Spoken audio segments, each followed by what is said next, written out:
Apa yang teman-teman pahami ketika mendengar kata koperasi? Jika pemahaman teman-teman, ketika mendengar kata koperasi itu hanya sebatas koperasi simpan pinjam, maka, itu adalah sesuatu hal yang kurang tepat. Karena apa?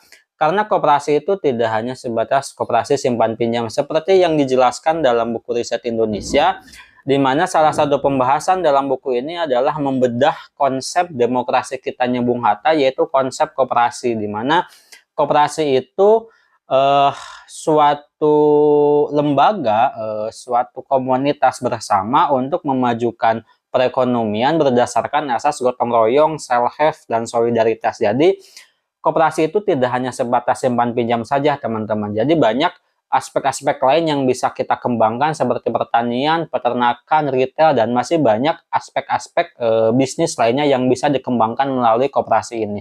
Seperti misalkan di Jepang itu koperasi yang paling besar bahkan terbesar di dunia itu adalah koperasi pertanian. Di mana koperasi pertanian di Jepang itu menyumbang sebagian besar PDB negara Jepang. Begitupun dengan Selandia Baru, dia terkenal dengan koperasi peternakannya.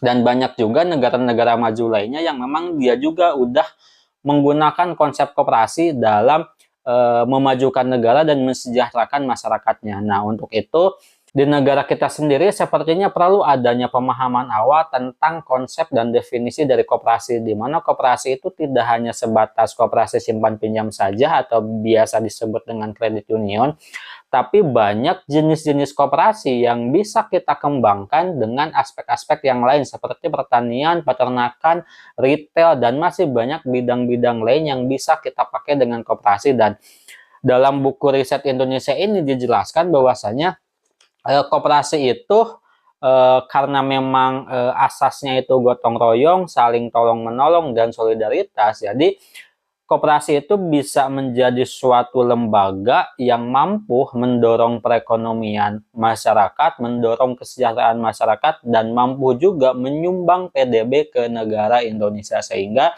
buat teman-teman juga yang ingin tertarik untuk membaca buku riset Indonesia, karena buku ini tidak hanya membatasi pembahasannya itu sekedar koperasi, tapi bagaimana kita bisa membangun ulang Indonesia menjadi negara yang lebih maju dengan kekayaan yang ada, menjadi masyarakatnya yang lebih sejahtera dengan aspek-aspek yang bisa dikembangkan sesuai dengan asas kerakyatan. Jadi buat teman-teman juga yang tertarik dengan buku riset Indonesia, boleh langsung dibaca aja karena banyak wawasan-wawasan yang sebelumnya belum kita pahami. Dengan membaca buku ini, teman-teman akan memahami beberapa hal yang